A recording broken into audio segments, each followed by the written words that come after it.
Cartoon house. Kusumpur গ্রামে থাকে এক দুঃখী টুনি। টোনার ইনকাম কম থাকায় টোনার মা বাবা ওকে বনের ধারে এক ছোট কুড়ের ঘরে থাকতে দিয়েছে।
কথা বলে টুনির সাথে ঝগড়া করে টোনা চলে যায় ওর বাবা মার বাড়িতে বিদেশ যাওয়ার ব্যাপারে কথা বলার জন্য।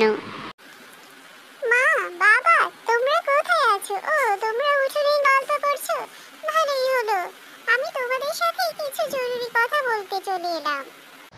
কি রে, এই অবেলায় তোর আবার কিসের জন্য আমাদের কথা মনে পড়লো? তুই তো কিছু চাইতেই যাচ্ছিস, চাওয়া ছাড়া তো আর বাবা মার কথা মনে পড়ে না।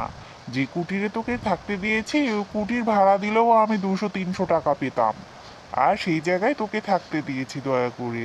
কেন আবার জ্বালাতন করতে এসেছিস রে? হ্যাঁ রে টোনা, তোর বাবা তো ঠিকই বলেছে।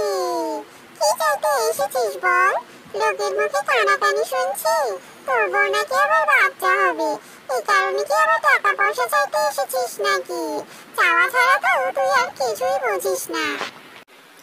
মা, বাবা, তোমরা এরকম করে কথা বলছো কেন আমার সাথে? আমি কি শুধু চাইতেই আসি তোমাদের কাছে? বেতন পেয়ে আমার উপার্জনের টাকা তো আগে সবার প্রথম তোমাদের কাছেই আনি। তোমাদের জন্যই তো আমি বেশি অংশটা খরচ করে আমার বউর জন্য সামান্য কিছু অংশ নিয়ে যাই, তাও এই কথা বলছো? আরে আরে ভাইয়া, তুমি আমাদের কি কিন্তু অনেক বিরক্ত করো। বাবা ভাই পর্যন্ত তোমার ব্যবসার জন্য অনেক টাকা দিয়েছে, আর দিতে পারবে না। সামনে আমার বিয়ে, এই বাড়িটা ভেঙে একটা বড় বিল্ডিং বাড়ি করবে। আর আমার বড়দের বাড়ি তো অনেক বড় লোক, ওদেরকে অনেক টাকা পয়সা দিতে হবে। ওরা 10 লাখ চেয়েছে, অনেক স্বর্ণ গয়না দিতে হবে। তুমি আর আমাদের বিরক্ত করো না যেন, এই বলে রাখলাম। ছি ছি বোন, শেষ পর্যন্ত তুই ছোট বোন হয়ে আমাকে এইসব কথা বলতে পারলি, আমি কখনোই আশা করিনি। আমি এসেছিলাম, তোমরা বলেছিলে বিদেশ যাওয়ার কথা। এখন তোমরা যে আমার সাথে এরকম ব্যবহার করবে তা তো জানা ছিল না। আমার বউ তো তাহলে ঠিকই বলেছিল। তুমি আমাকে অনেক করে না করেছিল। তুমি, তোমরা যে সাহায্য করেছো, তুমি আরো বেশি সাহায্য করেছে। ওর টাকা পয়সা গয়নাগাটি সবই দিয়েছে, তবুও আমি ওকে বুঝি না। হায় রে। হ্যাঁ হ্যাঁ, তোর বউ টুনি যদি এত ভালো হয় তাহলে ওর বাপের বাড়ি থেকে আরো টাকা পয়সা এনে দিতে বল না। আমাদের কাছে এসেছিস কেন? ওই কুটিরটাও দিয়ে দিবি, ওটা ভাড়া দিয়ে আমরা আরো কিছু টাকা পাবো। যা যা, তুই যেখানে মন চাই সেখানে গিয়ে তোর বউকে নিয়ে থাক। সামনে আমার মেয়ের বিয়ে, অনেক টাকা খরচ হবে, এখন কিছুই দিতে পারবো না। যা রে বাবা, যা। Cartoon house.